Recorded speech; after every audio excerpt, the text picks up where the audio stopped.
Sequence और series को mix ना करें। Sequence is a different thing और series is a different thing. Sequence क्या थी? Sequence was a function whose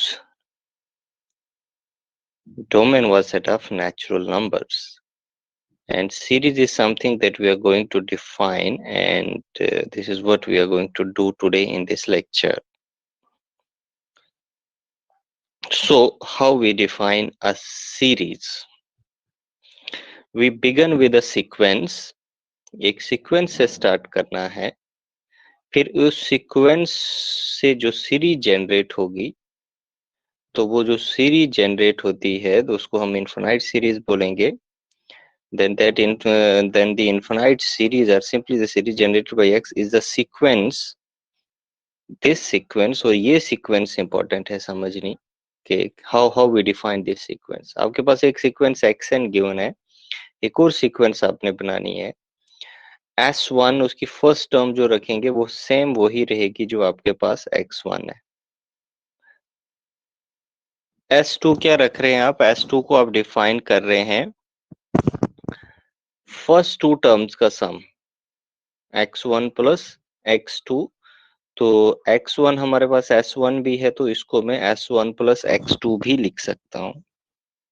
इसी तरह s3 जो हमने डिफाइन करना है, s3 is nothing but it is the sum of first three terms, x1 plus x2 plus x3, and चलते जाएंगे तो इस तरह से we can define kth term in this series.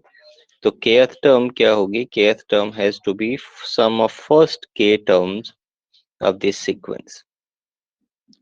तो ये जो टर्म्स हैं, इन टर्म्स को हम पार्शियल सम्स बोलते हैं। We call them partial sums. Word clear हो जाना चाहिए पार्शियल सम में। This is not complete sum, this is a partial सम।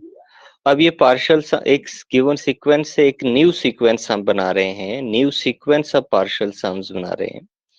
तो अब ये जो टर्म्स हैं, xn जो सीक्वेंस की टर्म्स हैं, इनको they will be simply refer to as the terms of the series. और ये जो नंबर्स हैं sk जो हम डिफाइन कर रहे हैं, as I said already, these will be known as partial sums of this series। और अगर ये सीक्वेंस जो हम न्यू फॉर्म कर रहे हैं अगर ये सीक्वेंस कन्वर्ज करती है, if the limit of s exists, that it means that this sequence s हमें x कन्वर्ज करती है या नहीं करती है उस पर डिपेंड नहीं करना है। x से जो हम नई सीक्वेंस कंस्ट्रक्ट कर रहे हैं पार्शियल सम्स की, तो अगर वो सीक्वेंस कन्वर्ज करती है तो then we say that this series is a convergent. This is the definition of a convergent series, and this limit is called the sum। ये जो लिमिट इस एसेंस की होगी उसको या तो सम बोलेंगे या वैल्यू ऑफ द सीरीज बोलेंगे। और अगर ये सीक्वेंस एस पार्शियल सम्स की कन्वर्ज नहीं करती है, then we say that the series S is divergent.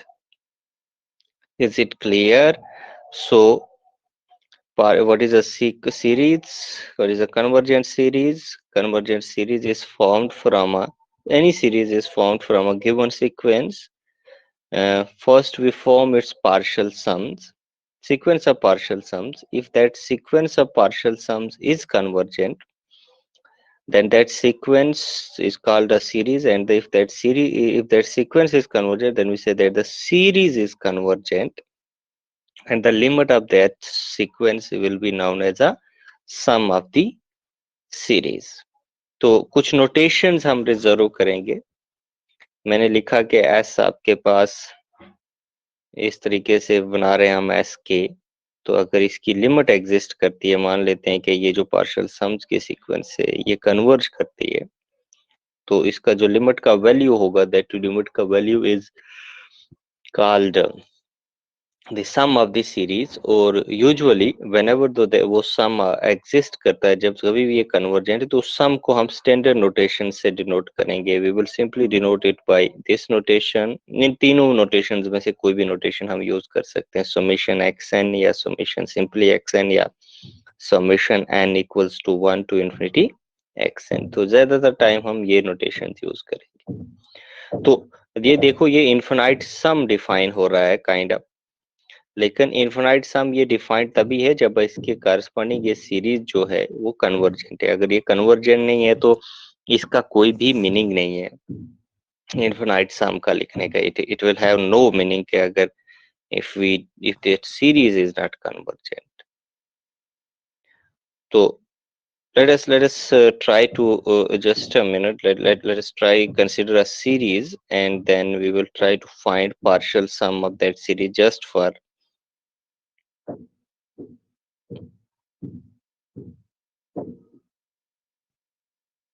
okay, let us consider a sequence. Given sequence, let me consider it to be 1 by n. Okay, and then we have to form the partial sums. S1 कैसे होगा?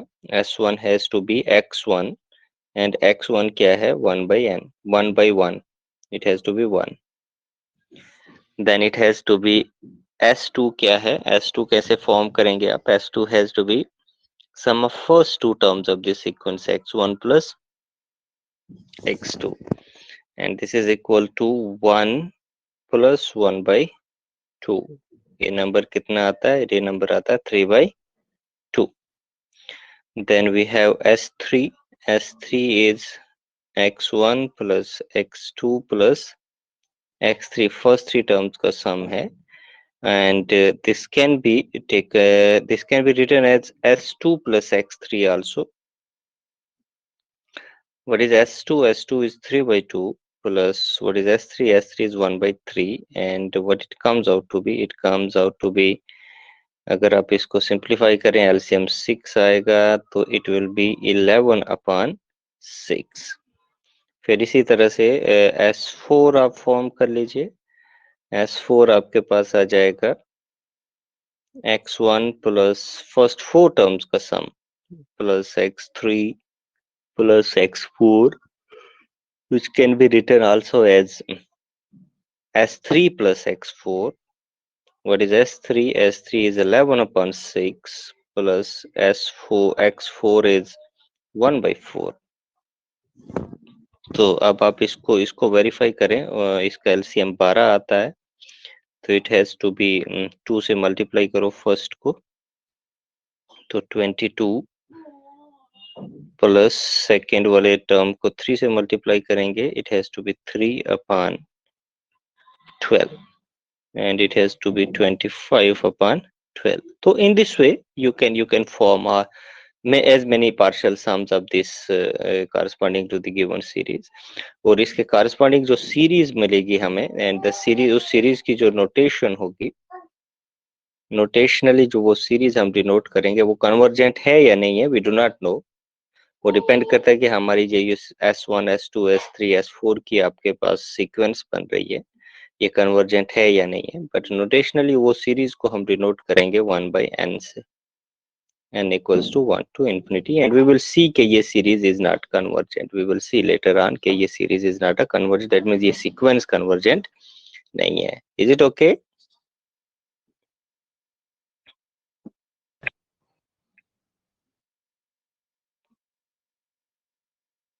So let's go back to the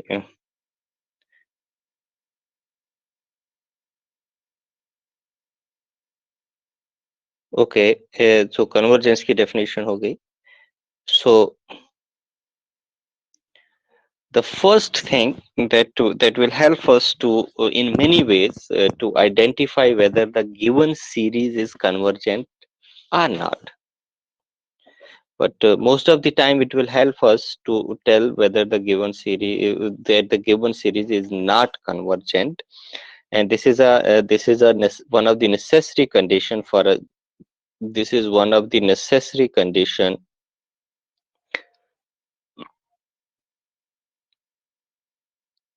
for a convergent series. अगर किसी series में ये condition missing है तो definitely वो series convergent नहीं होगी जी.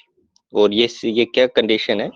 ये कहता है कि अगर वो सीरीज कन्वर्जेंट है, if the series is convergent, तो उसकी जो nth टर्म है, xn's are these are known as terms of the series. This is known as term. Of series, तो ये जो टर्म ऑफ सीरीज है, इस सीरीज की जो nth टर्म की लिमिट है वो 0 होनी चाहिए। इस सीरीज की लिमिट 0 होनी चाहिए। अब अगर आप सिंपल सी एक सीरीज कंसीडर करें 1 माइनस 1/n, तो मैं इस थ्योरम से झट से मैं बता सकता हूँ, इंडीड कोई भी बता देगा कि ये सीरीज कन्वर्जेंट नहीं है, क्योंकि इसकी nth टर्म क्या है? इसकी nth टर्म है xn equals to 1 minus 1/n, and you know that इसकी लिमिट क्या है? इसकी लिमिट 1 है, इट कन्वर्जेस टू 1। तो nth term जो है, nth term is not converging to 0, and clearly because of this theorem 2, this implies that this series is not convergent, because अगर convergent होती तो इसके nth term की लिमिट 0 होती। So this is divergent। तो ये एक काइंड ऑफ टेस्ट आपके पास बन जाता है किसी सीरीज को चेक करने के लिए, बट जरूरी नहीं कि हमेशा ये टेस्ट काम करेगा। We will see an example later on, but first let's look at the proof of this series। Given है हमारे पास कि आपकी सीरीज कन्वर्जेंट है और आपको उसकी nth टर्म की लिमिट को 0 शो करना है। So what do we mean by a convergent series? Convergent series का मतलब है उसके कॉरस्पॉन्डिंग जो पार्शियल सम की सीक्वेंस है वो कन्वर्जेंट होनी चाहिए। तो let that sequence be S k. तो अगर वो सीरीज वो सीक्वेंस कन्वर्जेंट है तो कॉशी क्राइटेरियन क्या कहता है हमारे पास यूनिट 2 से कि every convergent sequence is a Cauchy sequence. So this sequence of partial sums is a Cauchy sequence. So when we say that it is a Cauchy sequence, let's apply the definition of a Cauchy sequence for some particular epsilon greater than 0. Then by the definition of a Cauchy sequence, we will get some number k. Obviously, it will depend upon epsilon, such that Cauchy sequence की definition कहती है कि जो terms हैं after k, उन terms का आपस में जो डिस्टेंस है, that distance becomes less than epsilon. ये Sn माइनस Sm का जो मॉडुलस है, that is the distance between these two terms is less than epsilon for each value of n and m greater than equal to k epsilon.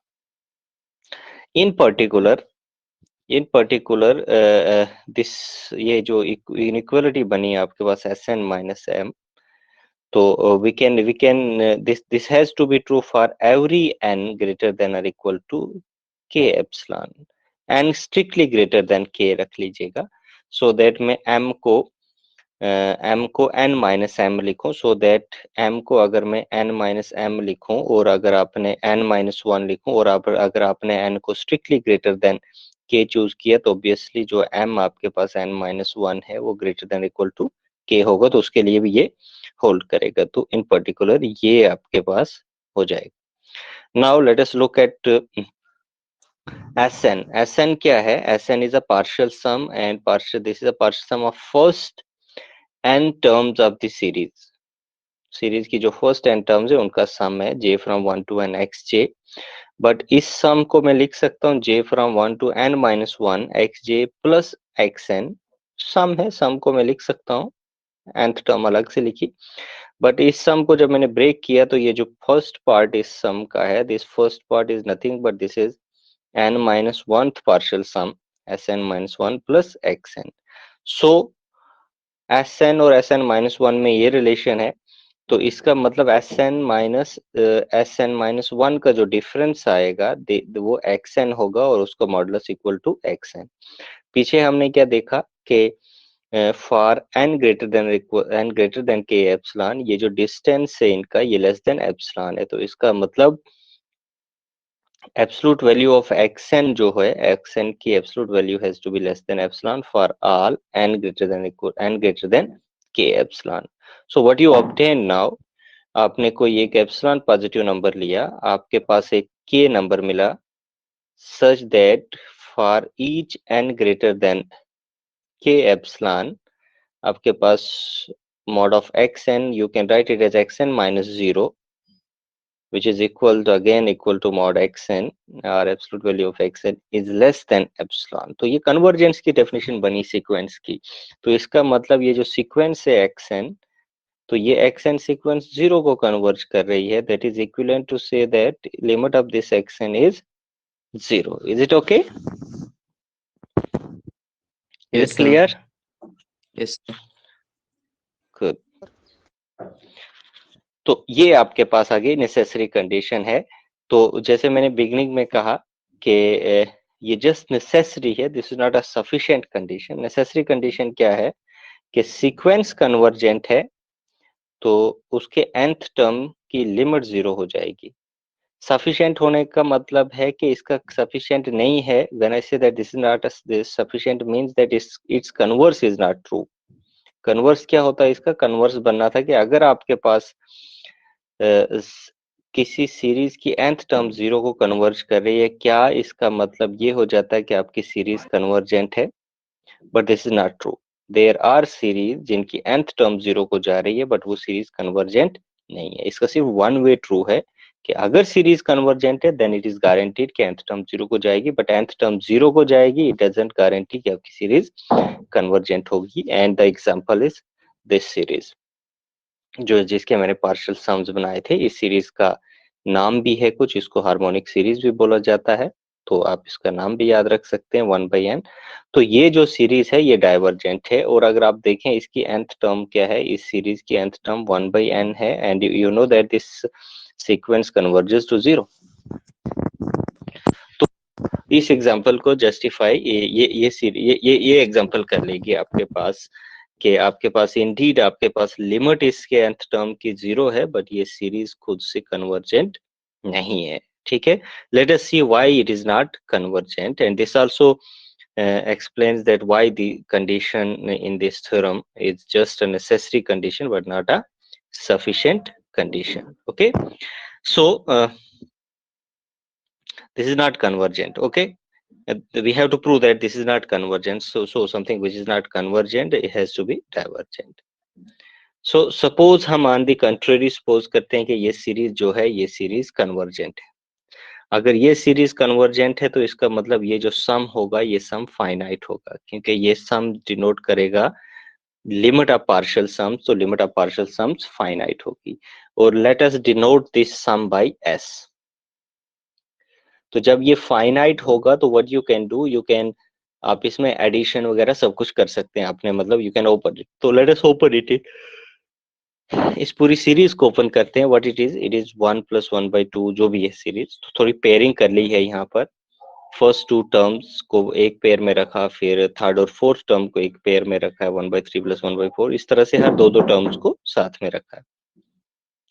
अब first to terms में देखिएगा 1 is bigger than 1/2, that means 1 is bigger than its next term, तो I can replace 1 with greater 1 being greater than 1/2 so that आपके पास ये inequality आ जाए। इसी तरह से 1/3 is strictly greater than 1/4, so 1/3 is replaced by 1/4 here, and so on. Similarly, you can see that 1/2n - 1 is strictly greater than 1/2n, so यहाँ again ये replace किया so that आपकी inequality strictly greater than आ जाए। तो अब अगर ये जो नए पेयर्स बने, नए पेयर्स क्या बने आपके पास 1/2 + 1/2, फिर 1/4 + 1/4, so on। अब 1/2 + 1/2 क्या हो जाएगा 1, 1/4 + 1/4 क्या होगा 1/2। इसी तरह से चलते जाएंगे तो 1/2n + 1/2n क्या है 1/n। तो वापस से आपको वही सीरीज मिल गई, वापस से आपके पास s मिल गया। तो इनइक्वालिटी क्या बनी, इनइक्वालिटी बनी आपके पास s से बिगन किया था और बीच में स्ट्रिक्ट ग्रेटर देन वाली इक्वालिटी आ गई और लास्ट में भी s आ गया। दैट मीन्स आपको ये मिल गया s is strictly greater than s, and you know this is not possible। कोई नंबर अपने आप से ही स्ट्रिक्टली बड़ा थोड़ी ना हो सकता है। Is it okay? इसका मतलब we cannot take this series S to be a convergent series, hence this series is a divergent series। Is it okay? Is it clear? Yes, sir. So ये हो गया जी, this is one of the necessary condition of a series। तो let us consider एक और simple series है जिसको हम geometric series बोलते हैं।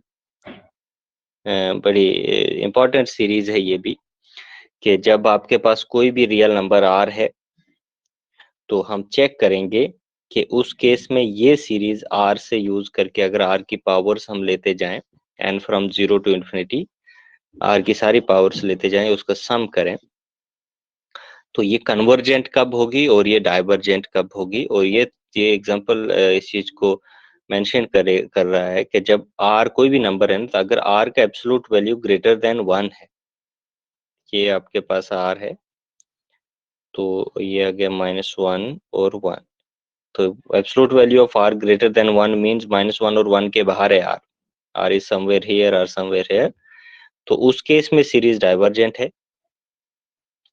और अगर आर का absolute value strictly less than 1 है, that means r strictly lies between this open interval -1 and 1, उस केस में आपकी सीरीज कन्वर्जेंट है। और कन्वर्जेंट भी किसको है, ये दिया हुआ sum, it converges to 1/1 minus r.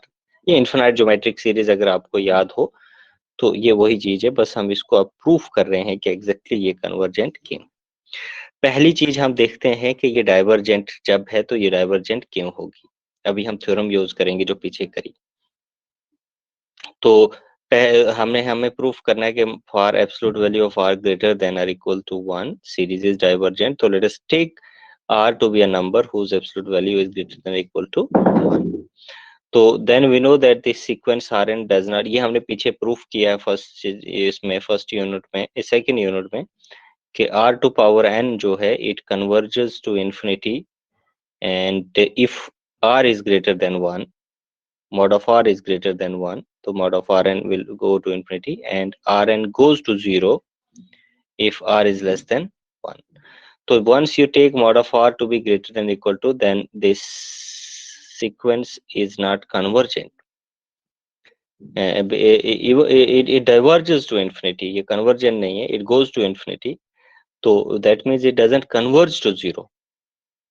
तो 0 को कन्वर्ज नहीं करता है, तो पीछे थ्योरम जो थ्योरम 2 थी, थ्योरम 2 में हमने देखा कि अगर सीरीज कन्वर्जेंट है तो nth टर्म 0 को कन्वर्ज करनी चाहिए। तो mod r greater than equal to 1 के लिए ये जो nth टर्म सीरीज की बनती है ये 0 को कन्वर्ज नहीं करती है, देयरफॉर आपकी सीरीज जो है in this case is not a convergent series, it has to be a divergent. And तो ये हो गया, there is nothing to left to check in this in case it is divergent. The only thing that we need to check for is when absolute value of r is less than 1, and let us see what happens then when absolute value is less than 1. So then we have to show that this series is a convergence is to let us check what is its partial sum. इसके partial sum क्या बनेगा, nth partial sum इसका क्या बनेगा, first n terms का आपको सम लेना है, तो n इक्वल टू 0 से स्टार्ट हो रहा है, तो पहली टर्म 1 आएगी, फिर r आएगा, फिर r square so on up to r to power n। अब इसको हम कुछ करेंगे, इसको थोड़ा सा सिंप्लीफाई करेंगे। हम क्या करेंगे, हम इस टर्म को r से मल्टीप्लाई करेंगे।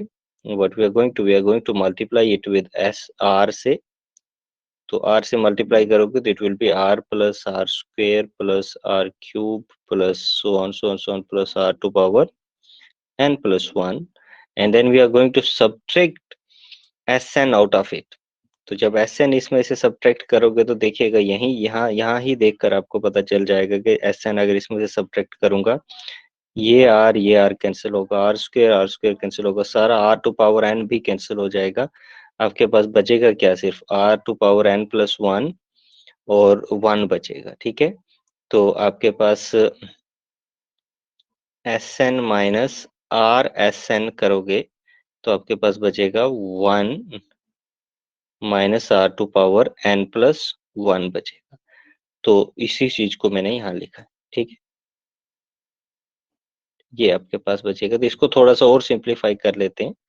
हम इसको फर्दर थोड़ा सा सिंप्लीफाई कैसे करेंगे, हम 1/r को दूसरी साइड ले लेते हैं, तो Sn आपका बन जाएगा 1/1 minus r to power n plus 1/1 minus r।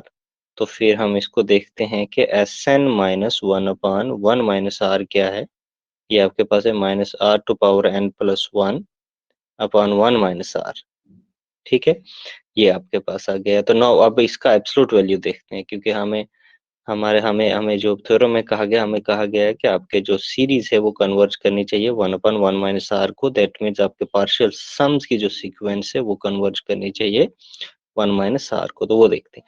तो ये इसका मॉडुलस ले लीजिएगा। इसका मॉडुलस जब ले लेंगे तो its modulus has to be equal to plus हो जाएगा, माइनस खत्म हो जाएगा, modulus of r to power n plus 1 upon 1 minus r. तो now let us see what we are going to use now. Now look at this thing. This is 1 upon 1 minus r. This is a constant number into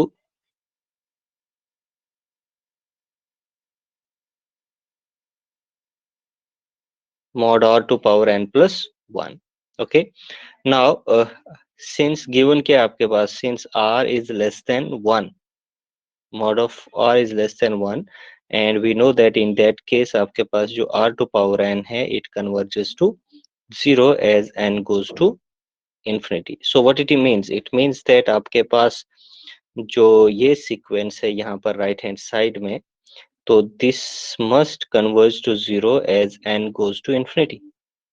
तो इसका मतलब आपके पास limit n goes to infinity Sn minus 1 upon 1 minus r जो है, this limit is equal to 0, and this limit is equal to 0 implies आपके पास जो limit Sn है, Sn का लिमिट होना चाहिए 1 upon 1 minus r. तो what it means? It means that आपके पास जो पार्शियल सम्स की सीक्वेंस है वो कन्वर्ज कर रही है। तो पार्शियल सम्स की सीक्वेंस कन्वर्ज करने का मतलब है आपकी सीरीज कन्वर्जेंट है, और उस सीरीज की वैल्यू कितनी है? उस सीरीज की वैल्यू है 1 upon 1 माइनस आर। तो ये यही आपके पास फाइनली है, hence that means that the value of this series is 1 upon 1 minus r. तो ये अब आपको दिमाग में रखना है कि ज्योमेट्रिक सीरीज का सम कितना है। This is the sum of geometric series, that is 1 minus 1 r, and this holds only when mod of r is less than 1. अगर mod of r greater than or equal to 1 हो गया, then आपके पास ये series divergent है उस case में, then in that case this series is not convergent. Is it okay? Yes, sir. Any question regarding this? Anything? Sir अगर r -1 से छोटा हुआ फिर? तो भी डाइवर्ज होगी ना, क्योंकि मैंने कहा जब आप कहते हो मॉड r ग्रेटर देन 1, तो मॉड r ग्रेटर देन 1 तभी आता है ना जब आपके पास ये -1 है, ये 1 है। तो जब r आपके पास या तो -1 के लेफ्ट में होगा या 1 के राइट में होगा, तो ऑब्वियसली यहाँ पर कुछ भी होगा, यहाँ फॉर एग्जांपल -2 होगा, r इक्वल टू -2 होगा, तो r इक्वल टू -2 भी तो इस कंडीशन को सेटिस्फाई कर रहा है ना, ये लेस देन -1 है। तो इसका मॉड जब करोगे तो मॉड ऑफ -2 आपके पास आ जाएगा 2, and this is greater than 1। ठीक है, ये सिर्फ आपके पास कन्वर्जेंट होगी जब r की वैल्यू आपके पास -1 और 1 के बीच में होगी। 1 और -1 के इक्वल भी नहीं होनी चाहिए, इक्वल भी होगी तो भी डाइवर्जेंट है। Strictly it must lie between strictly r less than 1। ठीक है, क्योंकि यही चीज जो ये जो इनइक्वालिटी में लिख रहा हूँ ना, -1 less than r less than 1, इसी चीज को आप ऐसे भी लिख सकते हो by using absolute value mod of r less than 1। Is it okay? Sir अगर r 1 होगा फिर तो 1 की पावर n प्लस 1 हो जाएगा ना? 1 की पावर क्या हो जाएगा? n ये हो प्लस जाएगा ना 1 1 की पावर n हो जाएगा ना, n equal to 0 to infinity. तो उस केस में भी ये डाइवर्जेंट है ना, उस केस में भी ये डाइवर्जेंट है, 1 प्लस 1 प्लस 1 प्लस 1 प्लस 1। ये तो 1 को इनफाइनाइटली मेनी टाइम्स ऐड कर रहे हो, तो ऑब्वियसली ये कन्वर्जेंट होगा ही नहीं, क्योंकि आपके nth टर्म क्या बनती है? nth टर्म इस केस में आपके पास बनेगी ना, n 1 को n टाइम्स ऐड करना, तो 1 को n टाइम्स ऐड करना मींस n आ जाएगा। तो nth टर्म ये तो अनबाउंडेड सीक्वेंस है ना, it converge, it goes to infinity as n goes to infinity. ये सिंपल सी चीज है, सिंपल सा फंडा हम इसमें यूज करते हैं ना, सिंपल से इतना एक एक वैल्यू को चेक करने की जरूरत ही नहीं है। कि आपके पास ये थ्योरम क्या कहती है? ये थ्योरम कहती है कि अगर सीरीज कन्वर्जेंट है तो nth टर्म 0 को जानी चाहिए। तो इन केस आपके पास मॉड r ग्रेटर देन 1 है, तो उस केस में r टू पावर n जो है वो 0 को कन्वर्ज नहीं करता है। बस इतने से ये अंडरस्टूड। ये सीक्वेंसेस में से आपको ये हमने पीछे प्रूफ किया हुआ आपके सेकंड यूनिट में, कि जब भी mod r greater than equal to 1 है तो r टू पावर n जो है वो कन्वर्ज ही नहीं करती है, तो इन पर्टिकुलर वो 0 को कन्वर्ज नहीं करती है। तो दैट मीन्स ये थ्योरम सेटिस्फाई हो ही नहीं पाती है उस केस में। तो दैट मीन्स अगर ये सेटिस्फाई नहीं हो पाती तो सीक्वेंस कन्वर्जेंट हो ही नहीं सकती है। Is it okay? Yes, sir. Any other question?